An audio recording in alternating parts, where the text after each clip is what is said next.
Bismillahirrahmanirrahim. Assalamualaikum warahmatullahi wabarakatuh. Salam sejahtera dan sehat selalu bagi kita semua. Perkenalkan, nama saya Dr. Sinta Nurhidayati Salam SHMH, merupakan dosen program studi Fakultas Hukum Universitas Sawery Gading, Makassar. Adapun spesialisasi saya dalam mengajar hukum perbankan dan surat-surat berharga serta hukum ketenaga kerjaan. Pada hari ini saya akan menyampaikan teknik saya dalam mengajar dengan menggunakan metode problem based learning, di mana memperkenalkan mahasiswa terhadap suatu kasus yang berkaitan dengan materi yang saya ajarkan. Pada kesempatan ini saya akan menjelaskan salah satu mata kuliah saya, 2 SKS Hukum Perbankan dan Surat-surat Berharga di semester genap. Capaian pembelajaran mata kuliah ini adalah: yang pertama, mampu menganalisis asas-asas, prinsip-prinsip, teori-teori, dan norma hukum perbankan dan surat-surat berharga. Yang kedua, mampu menganalisis dan mengemukakan tentang perbedaan mendasar prinsip bank konvensional dan syariah.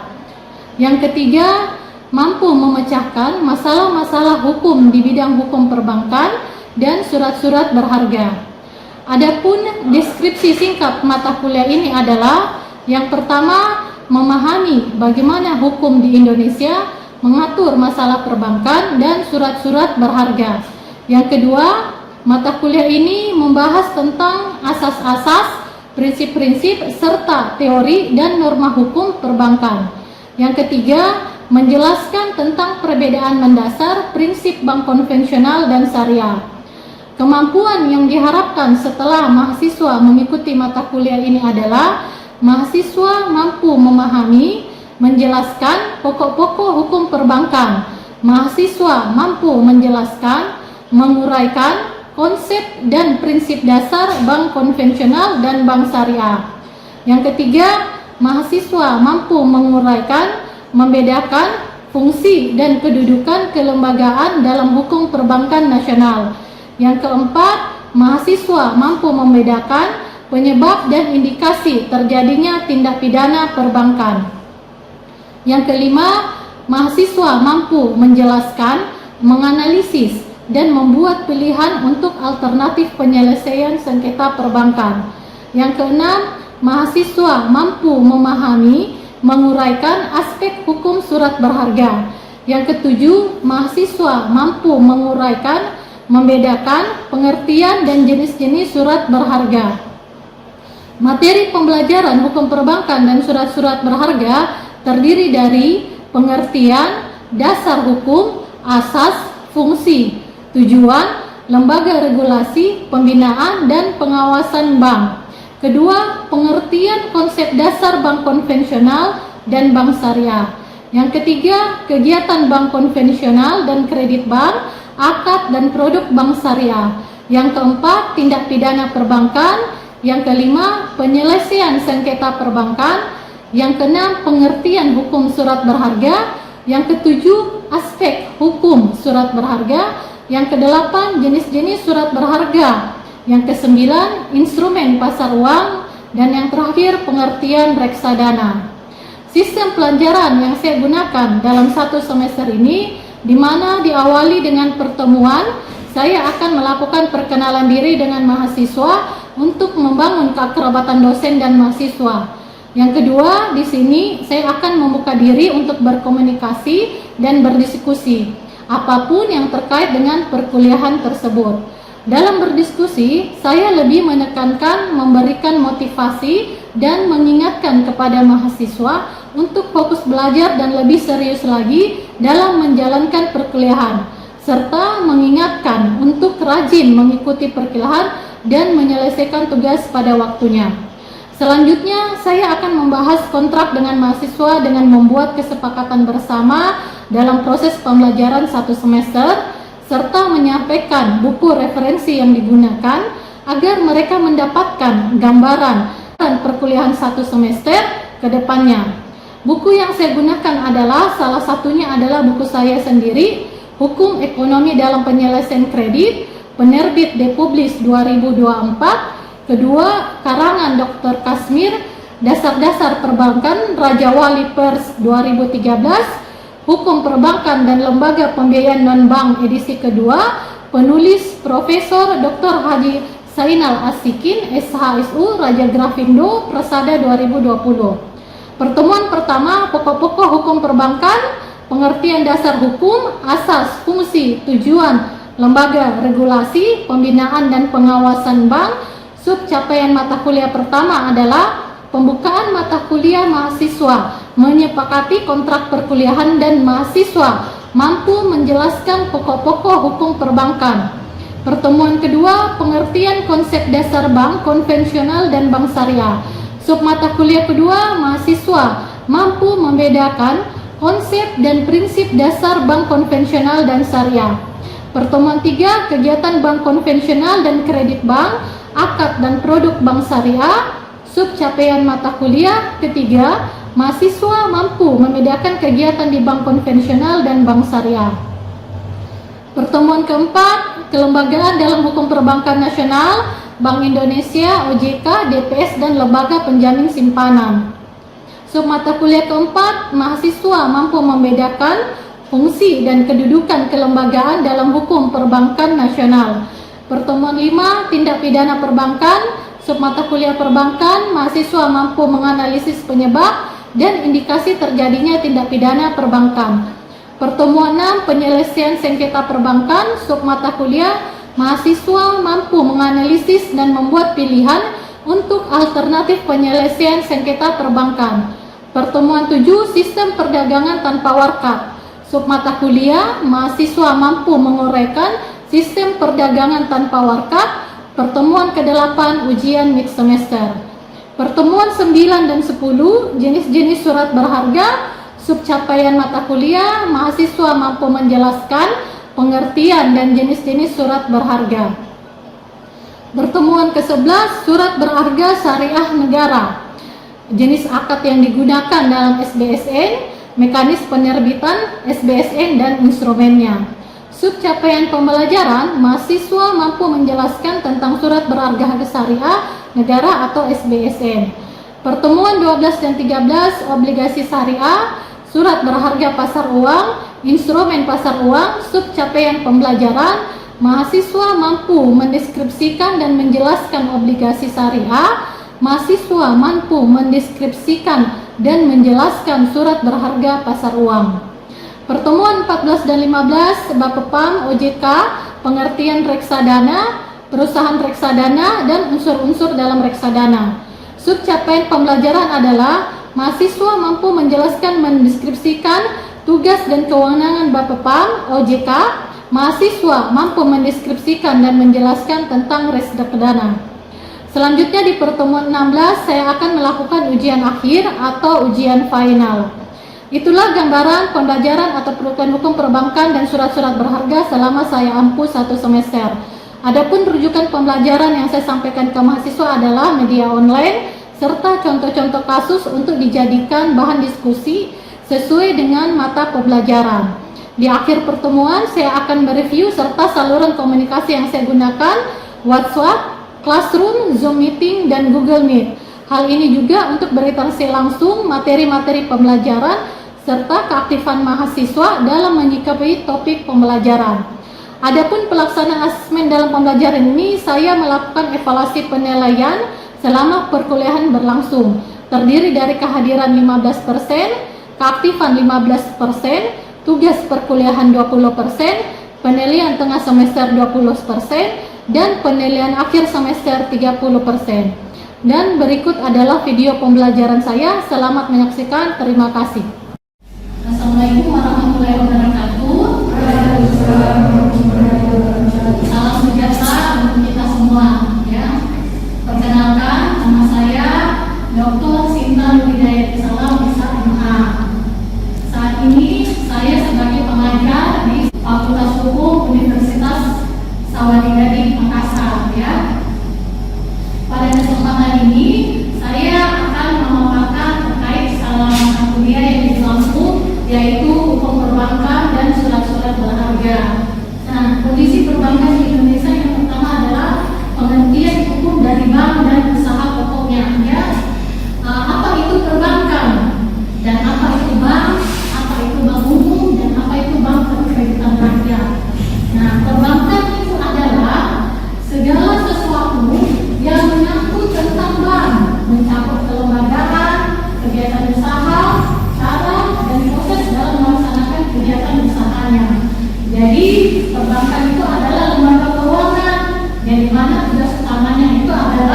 menyalurkan jasa kepada masyarakat.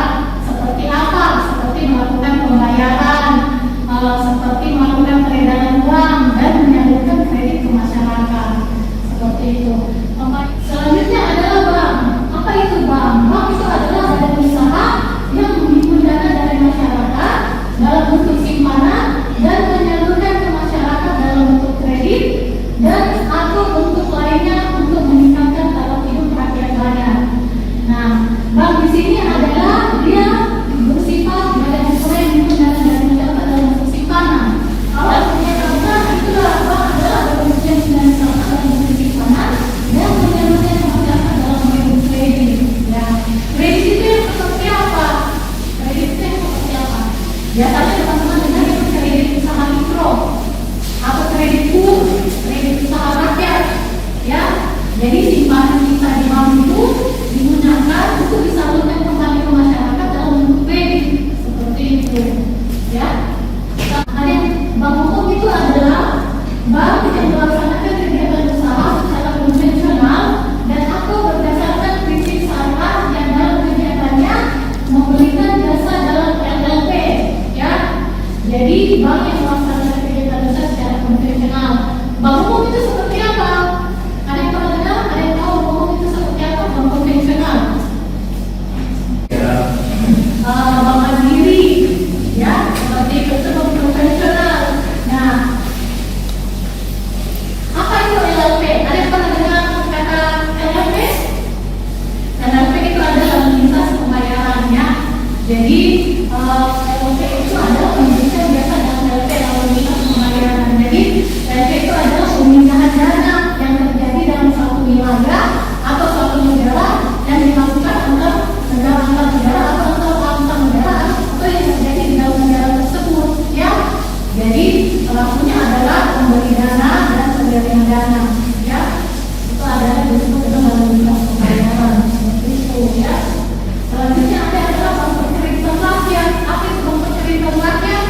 Nah, bank yang melaksanakan kegiatan usaha secara konvensional atau prinsip syariah yang dalam kegiatannya tidak memberikan jasa dalam LLP, ya.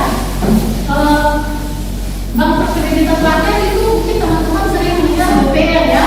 Tapi sekarang bukan lagi namanya BPR, namanya sekarang Bank Perekonomian Rakyat, ya. Tugasnya itu adalah dia melaksanakan kegiatan secara konvensional, tapi dia tidak memberikan jasa LLP atau lalu lintas pembayaran. Perbedaannya di mana antara bank umum dan juga BPR? Jadi bisa dilihat di sini perbedaannya. Kalau bank umum itu cakupannya dia lebih luas, kalau BPR itu dia lebih sempit, ya. Kalau di bank umum itu bisa melakukan segala hal, ya. Ada namanya falas atau valuta asing, ada bisa juga melakukan perasuransian, ya. Tetapi kalau dia di BPR, dia sempit kegiatan usahanya, ya. Dia cuma bisa melakukan simpanan, ya. Bisa bersimpanan itu dalam bentuk apa? Seperti deposito berjangka, ya. Bisa juga memberikan kredit kepada masyarakat, seperti itu. Itulah perbedaannya, ya. Nah, selanjutnya adalah nasabah penyimpan. Apa itu nasabah penyimpan? Nasabah yang menempatkan dananya di bank dalam bentuk simpanan berdasarkan perjanjian bank dengan nasabah yang bersangkutan, ya. Dia menyimpan dananya di bank dan ada perjanjian terhadap simpanan dananya. Contohnya seperti apa? Seperti deposito berjangka, ya. Kalau kita membuka deposito berjangka di bank, teman-teman pernah dengar kata deposito? Pernah sering dengar kata deposito? Ya, sering. Kira-kira apa itu deposito? Jadi deposito berjangka. Namanya berjangka artinya ada waktunya.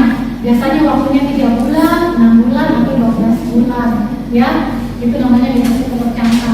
Nah, ada nasabah debitur, ya. Nasabah debitur adalah nasabah yang memperoleh fasilitas kredit atau pembiayaan berdasarkan prinsip syariah atau yang dipersamakan dengan itu berdasarkan perjanjian bank dengan nasabah yang bersangkutan. Jadi ada namanya nasabah debitur juga. Debitur itu adalah orang yang mewajibkan kredit di bank, ya.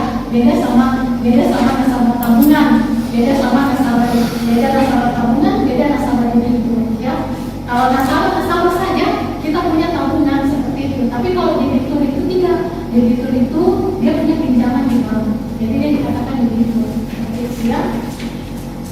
Tadi asas itu sudah teman-teman. Adapun dalam perkreditan rakyat itu apa? Kegiatan usaha yang dapat dilakukan oleh DPR sesuai dengan ketentuan pasal 13 Undang-Undang Perbankan. Bukti apa? Pertama adalah mengumpul dana dari masyarakat dalam bentuk simpanan berupa deposito jangka, tabungan, dan atau bentuk lainnya dipersamakan dengan keseluruhan. Selanjutnya apa? Selanjutnya juga memberikan kredit DPR. Selanjutnya apa? Menyediakan pembiayaan dan penumpang dana berdasarkan prinsip sadar sesuai dengan ketentuan yang ditetapkan oleh Bank Indonesia. Ya, kalau itu tadi DPR. Ya. Selanjutnya adalah menempatkan dananya dalam bentuk sertifikat Bank Indonesia, deposito berjangka, sertifikat deposito, dan atau tabungan pada bank lain. Jadi sampai sini teman-teman bisa paham pengertian definisi perbankan, definisi bank, perbedaan bank umum dan BPR. Paham ya? Ya. Nah, selanjutnya asas perbankan. Ya, dalam menjalankan bisnis perbankan itu ada namanya asas perbankan. Ya, harus ada asas-asas yang dijalankan seperti apa? Nah, di sini perbankan Indonesia dalam melakukan misalnya mengasaskan demokrasi ekonomi. Jadi dalam demokrasi dalam undang-undang dasar itu bisa tertuang, silakan Mas ya. Tertuang dalam pasal 33 ya, perekonomian disusun sebagai usaha bersama. Di situ teman-teman bisa lihat ya, perekonomian disusun berdasarkan kekeluargaan seperti itu ya. Nah, kenapa perlu adanya prinsip kehati-hatian dalam perbankan?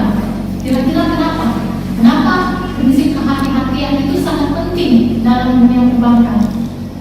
Ya, kalau prinsip kehati-hatian dalam perbankan itu fungsinya adalah supaya menjaga bank itu tetap sehat. Ya, jadi dalam menentukan, misalnya begini, dalam pemberian kredit atau menyalurkan kredit ke masyarakat, bank itu harus menjalankan prinsip kehati-hatian dalam menyalurkan kredit ke masyarakat. Nah, bagaimana caranya bank menjalankan prinsip kehati-hatian itu dalam menyalurkan kredit? Tentu syaratnya banyak, ya. Biasanya bank itu melihat, misalnya nasabahnya dia atau debiturnya mau datang mengajukan kredit usaha, dia punya usaha, dia mau meminjam uang 5 juta. Nah, prinsip kehati-hatian bank seperti apa di situ? Tentu saja yang dia harus dijalankan adalah salah satunya adalah melihat usaha debitur tersebut, ya, melihat identitasnya berdasarkan KTP-nya, ada namanya BI checking, ya. Kalau dia kredit usaha, nah bank harus datang melihat usahanya langsung, ya. Tidak boleh menyalurkan kredit usaha kalau debitur tersebut tidak memiliki usaha yang real, ya, usaha yang nyata. Kenapa? Karena biasanya orang itu dia mengajukan kredit usaha, tetapi usahanya tidak ada. Kalau biasanya pinjam usahanya orang, nah itu biasanya kan harus diperhatikan baik sama pihak analisnya, pihak lapangannya, seperti itu. Ya, itulah kenapa perlu adanya prinsip kehati-hatian dalam menjalankan perbankan, terutama dalam menyalurkan kredit ke masyarakat, seperti itu ya. Selanjutnya adalah fungsi perbankan. Fungsi perbankan itu apa? Tadi itu sudah dijelaskan bahwa fungsi utama perbankan Indonesia itu adalah pertama adalah sebagai penghimpun dan penyalur dana masyarakat. Dana yang dapat dihimpun oleh bank merupakan simpanan yang dipercayakan oleh masyarakat kepada bank. Dana tersebut kemudian disalurkan kembali oleh bank kepada masyarakat secara efektif dan efisien dalam bentuk pemberian fasilitas kredit ataupun penyediaan dana kepada masyarakat dalam bentuk pembiayaan baik untuk keperluan investasi maupun keperluan modal kerja, ya, seperti itu. Nah, tujuan perbankan di Indonesia, apa tujuannya sih perbankan di Indonesia? Nah, tujuan perbankan itu ada menunjang pelaksanaan pembangunan nasional dalam rangka meningkatkan pemerataan, pertumbuhan ekonomi dan stabilitas nasional ke arah peningkatan kesejahteraan rakyat banyak. Dengan perkataan lain, perbankan Indonesia mempunyai misi sebagai stabilisator, ya, seperti itu. Jadi perbankan itu bertujuan menunjang pelaksanaan pembangunan nasional dalam rangka meningkatkan pemerataan pertumbuhan ekonomi, ya. Jadi tujuan itu didirikan perbankan itu untuk agar adanya pertumbuhan ekonomi dan menjaga stabilitas nasional, seperti itu, ya. Nah, jenis dan usaha bank, ya. Tadi aku sudah jelaskan menurut undang-undang perbankan, jenis bank dibedakan menjadi dua, yaitu bank umum dan bank BPR atau bank kreditan rakyat, ya. Kalau undang-undang perbankan itu teman-teman bisa lihat di Undang-Undang Nomor 10 tahun 1998, ya. Sebelumnya itu dia diatur dalam Undang-Undang Nomor 7 tahun 92, ya. Sekarang sudah berubah lagi Undang-Undang Nomor 10 tahun 98 itu tentang perbankan. Di situ teman-teman bisa melihat lebih jelas terkait tentang penggantian bank, tugas bank, tujuan bank, atau fungsi-fungsi bank, ya, seperti itu. Nah, dalam Undang-Undang Nomor 10 juga diatur mengenai kegiatan usaha yang dapat dilakukan oleh kedua jenis bank tersebut. Usaha bank umum meliputi apa? Menghimpun dana dari masyarakat dan bentuk simpanan berupa giro, deposito berjangka, sertifikat deposito, tabungan, dan atau bentuk lainnya yang dipersamakan dengan hukum, ya. Sekarang kita bertanya, kira-kira deposito itu apa sih? Ada yang teman-teman paham deposito itu apa? Ada yang paham deposito itu kira-kira deposito, ya. Jadi deposito itu seperti ini. Saya punya uang 5 juta, ya. Saya belum mau pakai uang saya, ya. Dalam waktu dekat, saya tidak mau pakai uang saya. Nah, akhirnya saya simpan di bank dalam bentuk deposito. Kenapa saya simpan di bank dalam bentuk deposito? Kira-kira kenapa? Karena adanya bunga yang besar, ya. Bedanya tabungan sama deposito itu berbeda. Tabungan itu bunganya kecil sekali, ya. Tapi kalau deposito itu bunganya besar. Saya buka dan jangka waktu deposito itu ada 3 bulan, ada 6 bulan, ada 12 bulan, ya. Saya punya uang 5 juta dan saya tidak mau ambil dalam waktu 1 tahun. Nah, bisa saja dalam waktu 1 tahun uang saya sudah berbunga. Itu bisa menjadi misalnya 6.800.000, ya. Nah, saya kejar bunganya karena bunga deposito itu besar. Jadi semakin besar kita menyimpan uang kita di bank dalam bentuk deposito, semakin besar itu bunga yang kita terima. Beda sama tabungan. Kalau tabungan kita 100.000, 1 juta, itu kecil, ya. Nah, bedanya apa? Bedanya di mana? Kalau tabungan itu bisa kita kapan kita bisa tarik. Kalau deposito itu tidak bisa ditarik. Nanti waktunya baru bisa ditarik, ya. Kalau deposito saya buka 12 bulan. Selama 12 bulan itu 5 juta uang saya tidak boleh saya tarik, ya. Beda sama tabungan kapanpun bisa saya ambil kalau tabungan saya, ya, seperti itu. Itu bedanya tabungan sama deposito, ya. Selanjutnya ada memberikan kredit. Bank umum juga fungsinya memberikan kredit ke masyarakat, ya. Ada namanya kredit usaha, kredit pensiunan, ada kredit pegawai negeri. Jadi kalau kita orang tua kita pensiun butuh uang, dia ingin minjem duit, yang dijadikan apa? Yang dijadikan tabungan apa? Tabungan itu jaminan, ya.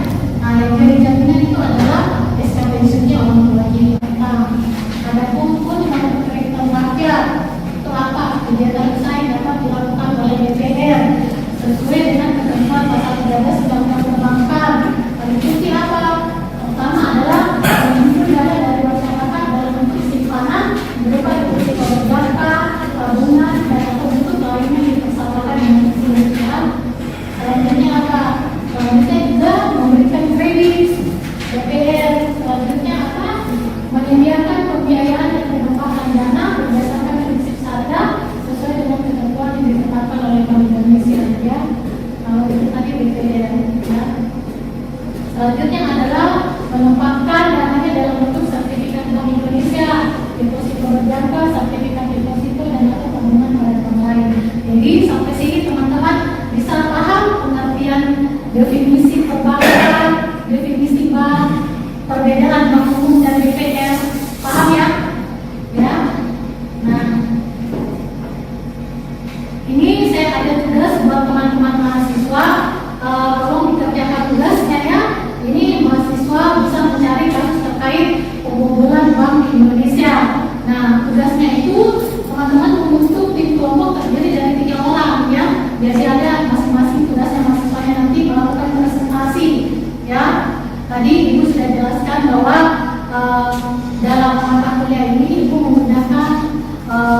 program based learning ya, di mana Ibu menerapkan bahwa mengenalkan sebuah kasus kepada teman-teman dan yang memiliki keterkaitan terhadap materi Ibu, lalu kita bahas mencari solusi terhadap kasus tersebut ya.